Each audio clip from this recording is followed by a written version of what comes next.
Welcome back, everybody. And if you've ever wanted to keep blowing up all your friends' things, this is the deck for you. So, kind of keeping with a thing, like I love Strixhaven. I want to build a little hype for it as much as I can. And I'm just excited. So I want to give you a budget Velomachus Lorehold commander deck. It is $30, 30 without the basics. And we'll go over Velomachus Lorehold and the game plan. It's a little rude, especially for a budget deck. Velomachus Lorehold is 5 colorless, red and a white for a 5/5 flying vigilance haste elder dragon. I know 7 mana is a lot. We have a lot of ramp, and we have a plan for when we get to that late in the game. So whenever Velomachus Lorehold attacks, look at the top 7 cards of your library. You may cast an instant or sorcery spell with mana value less than or equal to Velomachus Lorehold's power from among them without paying its mana cost. Put the rest of the bottom of your library in a random order. So, we have other things in our deck that we'll be casting, but what we're going to look at first is this list of... we have lots of spells that our deck can be casting to ramp us, get us more cards, do a bunch of stuff. We're actually probably going to be banging in for commander damage for most of our games to like end the game and take people out. And the way we're going to be doing that is whenever we drop our flying vigilance haste threat onto the board, we have this category here, Dragon's Breath. It is all with Velomachus. Velomachus, they are all... I'm going to redo that. This category, Dragon's Breath, with Velomachus Lorehold, they are selected to be both budget and asymmetrical board wipes. So if we swing, if we see one of these, we will take out what's on the board and keep our big threat in place while we are still hitting after the attack trigger resolves. So... to go over those, let's touch up on Anger of the Gods and Austere Command. Colorless and double red for a sorcery. Anger of the Gods deals 3 damage to each creature. If a creature dealt damage this way would die this turn, exile instead. Lots of good graveyard hate for that as well, for other graveyard synergies that we could be going up against.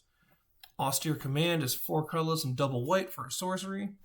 Choose 2. Destroy all artifacts, destroy all enchantments, destroy all creatures with mana value 3 or less, destroy all creatures with mana value 4 or greater. Now, it'll be, because of all the other board wipes we have, it'd be a pretty desperate situation for us to fire off that last mode. We are far more interested in the other 3 modes to make sure we can get our way through and bang in. We have Deafening Clarion and Divine Reckoning. Deafening Clarion is colorless and a red-white for a sorcery. You can choose one or both. It deals 3 damage to each creature, and creatures you control gain lifelink until end of turn. Now, that's a theme with this deck. We're going to have a lot of stuff that will crack in for big damage, but we're going to do some lifelinking with both our instants and sorceries and just lifelink in general to try to keep ourselves alive as well. And then we have Divine Reckoning, 2 colorless and double white for a sorcery. Each player chooses a creature they control, destroy the rest. It's that simple, and it has a flashback of 5 colors and double white, so we can do it again if we need to keep the board clear, to keep banging in. Mizzium Mortars, colorless and red for sorcery.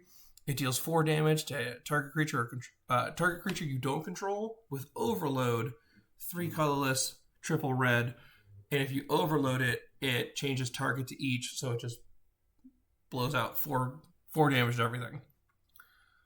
Next, we have Single Combat. 3 colorless and double white for a sorcery. Each player chooses a creature or planeswalker they control, then sacrifices the rest. Players can't cast creature or planeswalker spells until the end of your next turn, which is not an unnecessary hindrance to put on our opponents, but I'm down. We have Slash the Ranks, 3 colors and double white. Destroy all creatures and planeswalkers except for commanders. Storm's Wrath, 2 colorless and double red. Storm's Wrath deals 4 damage to each creature and each planeswalker. Very good. Then we have Tragic Arrogance, 3 colorless, double white. For each player, you choose from among the permanents that player controls an artifact, a creature, an enchantment, and a planeswalker. Then each player sacrifices all other non-land permanents they control. 9 board wipes. I know it's a lot. I know it might stress some pods, but it's meant to go into the late game. So by the time you're doing this, hopefully some of your friends will have, and the rest of the people in your pod will have been able to kind of do their thing for you to swing in and be like, oh, if you don't stop me, I'm going to win the game. And then that's what this deck does. It comes in and stops you into the ground. So that's kind of the goal of the deck. Now let's talk about how the heck we're going to get there. We're going to ramp a lot. We have 12 pieces of ramp to the deck. And we're going to start with one of the biggest ones, one of the most obvious ones, is we have Big Score, 3 colorless and a red as an additional for an instant, and as an additional cost to cast the spell, discard a card, but you draw 2 cards and you get 2 treasure tokens, which is very good. I know it draws us cards too, and that's awesome. Yes, drawing cards as commander is great. We have a 7 mana commander. Those treasures are a lifeline. I want to highlight Brass's Bounty as well. You might be thinking, well, this is 7 mana. Our commander's 7 mana. So Brass's Bounty is, we have ways to raise our commander's power, so we can probably hit it from an attack trigger and cast it for free for an example. But also, our commander is super expensive. If he gets taken out, he turns into a 9 mana commander, and that's awful. So Brass's Bounty is largely in here to help us have a way, if we somehow lose our commander and have to come back into the game, this will help us tackle that commander tax. We have Dauntless Scrapbot in here, which is not only graveyard hate, but it gives us a lander token, which lets us ramp, and it's a blocker. Very good. It's also nice because a lot of our ramp does other stuff.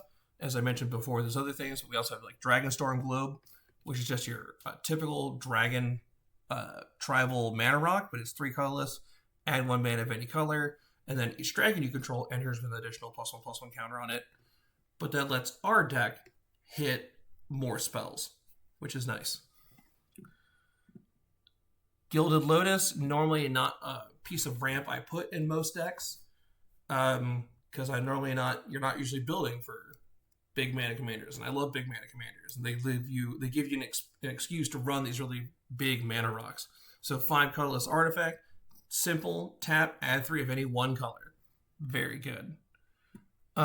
Similar to that, we're gonna have Hedron Archive, 4 colorless, and tap for add double colorless. And if you ever find yourself in a position where you have too much mana, not normally a place this deck's in, but you can pay 2 and crack it to draw 2 cards. So, we also have the Worn Power Stone, which is 3 colorless and enters tap, but taps for double colorless. Of course, we're running Soul Ring. And we also have White Auracite, which is 2 colorless, double white, and when it enters, you can remove a non-land permanent and a bonus rolls and tuck it under this artifact, and it taps for white. So we also have Glittering Stockpile, 2 colors and a red, tap, add red, then put a stash counter on it, and then you can tap and sack it to add an amount of any 1 color or excess number of stash counters on it. This is another thing that'll help us ramp into Velomachus, and through use of casting other spells and then eventually casting Velomachus later, this thing will hopefully also help us deal with commander attacks if we have to. One thing I do want to throw up here is Thrawn Dynamo. It's $3 to $4. It doesn't fit the budget. So if you've got Thrawn Dynamos, you can put one in here. Highly recommend it. It's a very good card. Very good for ramping, especially getting to 7 mana to cast our guy. So very good. To try to stay in the game, to gain some life, we have 3 pieces of life gain. Fire Song and Sunspeaker, 4 colorless, red and white, for a 4/6 Minotaur Cleric. Red instant and sorcery spells you control have lifelink, Whenever a white instant or sorcery spell causes you to gain life, Fire Song and Sunspeaker deals 3 damage to a creature or player. And then we have Heartflame Duelist, colorless and a white for a 3/1 human knight. Instants and sorceries you control have lifelink. You can also put it on an adventure for Heartflame Slash, which is 2 colors and a red, instant, deals 3 damage to any target, so it's removal, which is very good. 2 colors and a red white for Radiant Scroll Wielder. For a 2/4 Dwarf Cleric, it is instants and sorceries you control have lifelink, but it also has recursion stapled to it, which is at the beginning of your upkeep, exile an instant or sorcery card at random from your graveyard. You may cast it this turn. If a spell cast this way would be put in your graveyard, exile it. A lot of our recursion is more in line to recast our ramp spells, recast our draw spells that we've hit. So we could ramp more and get more things to get to our commander and get him out and swing it. Fun thing in this deck is Goliath Daydreamer. 2 colorless, double red, 4/4 giant wizard from the new lore when Eclipsed. Whenever you cast an instant or sorcery spell from your hand, exile that card with a dream counter on it instead of putting it into your graveyard as it resolves. And then whenever this creature attacks, you may cast a spell from among cards you own and exile with dream counters on them without paying its mana cost. This is also in here to load up like big scores or other ramp or draw card spells that we have to keep recasting those. We're not really dropping like board wipes on him, though we could, because aside of the ones that are like damage dealing, we could put repeatable board wipes on him, which is possible. But largely what we're going to be doing is hopefully his main role is to be getting you back your ramp and draw pieces again to recast them. Now we've got some protection magic in this deck that also can, one of them can double as helping our game plan as well. Quick shout out to Angel Fire Ignition, colorless red-white sorcery. It puts 2+1/+1 counters on target creature, which will, our curve tops off with our commander at 7, so nothing else in our deck costs more than that.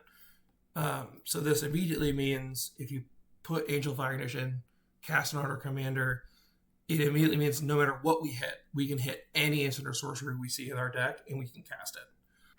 It also gains Vigilance, Trample, and Lifelink, and Indestructible and Haste, and it has a flashback of 2 colors and red-white. So we can do it again if we need to. We also have a few pieces of protection that are akin to Feat of Resistance, which is colorless and white.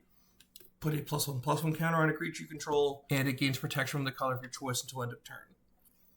Lots of those in here, because it's a permanent buff to our commander that can help guarantee hits when he swings. We have all manner of Spellslinger payoffs for casting our instants and sorceries.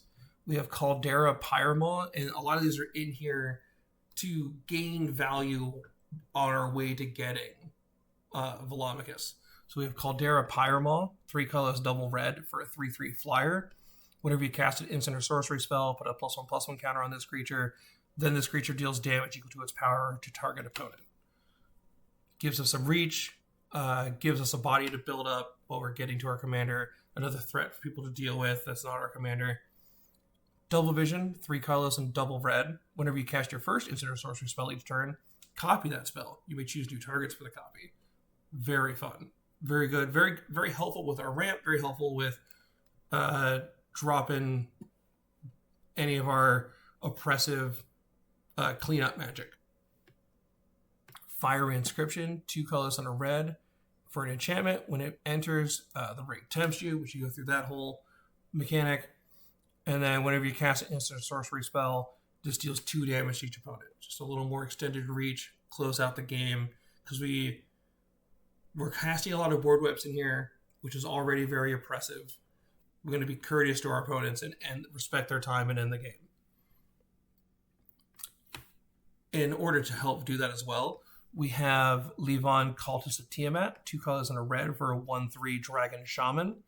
Whenever you cast a non-creature spell, target creature gets +X/+0 until end of turn, where X is that spell's mana value. A lot of our curve is 3 to 5. So that's going to be a big boost. Translate that to commander damage, hopefully bang in and end the game. Speaking of helping us end the game with commander damage, we have Runechanter's Pike and Two-Handed Axe. Runechanter's Pike is 2 colorless and 2 to equip. Equipped creature has first strike and gets +X/+O, where X is the number of instants or sorceries in your graveyard. And then Two-Handed Axe is 2 colorless and a red, 1 colorless and a red to equip. Very simple. Whenever it attacks, double its power until end of turn. That'll be taking out players with commander damage and knocking them out of here. The axe also has an adventure staple to it, Sweeping Cleave, colorless and a red, for an instant. Target creature you control gains double strike until end of turn. Also very good. I also want to highlight some of our recursion so that you know that like this deck is really about casting our early draw and ramp spells and getting these other bodies on the board to repeat them until we get Velomicus on the board and start hammering in. So we have things like Ifrit Flame Painter, 3 colors and a red for an Ifrit Shaman, 1/4 double strike. Whenever Ifrit Flame Painter deals combat damage to a player, you may cast an instant or sorcery from your graveyard without paying its mana cost. If a spell will be put into your graveyard this way, exile it. And then we have Invoke Calamity, which is 1 and quadruple red. Instant, you may cast up to 2 instant and or sorcery spells with total mana value 6 or less from your graveyard and or hand without paying their mana cost. If those spells will be put into your graveyard, exile them instead. So we really want to be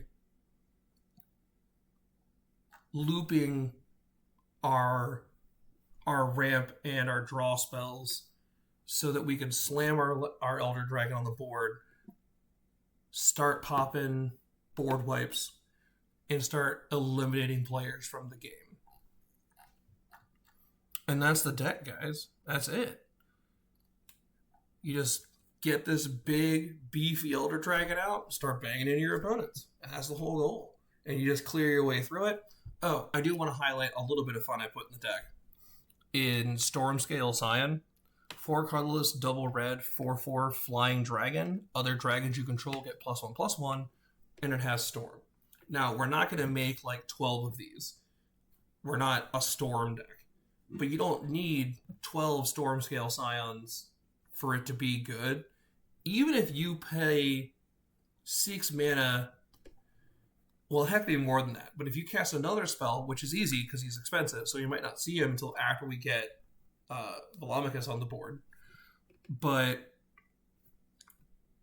even if you've only cast one other spell before you cast your Stormscale Scion, it is still 6 mana for 10 flying power that gives your commander +2/+2 because they each buff him. So like even the absolute floor of it is pretty okay in this deck to help close the game out and pile some damage on and end it. And in the event that we get some ramp going and we've dropped like a Demand Answers, a big score, maybe a Brass's Bounty early, and then we can come in and have like a storm count of 4 and get 5 Scions. It'd be crazy, but we could do that. Like, it's not impossible to get more than a couple, but you don't need more than a couple to get some use out of the guy. Plus, it's not expensive, and it's a fun, flashy card for you guys to enjoy. So that's the deck. It is just building up, kind of keeping yourself defended. You got some removal. And then once you slam your commander, it is just clearing the board over and over again until you're done. Or until they kill it. They got to stop you somehow. But that's the deck. I hope you enjoy. It seems like a really good time. Be excellent to one another and have a good one.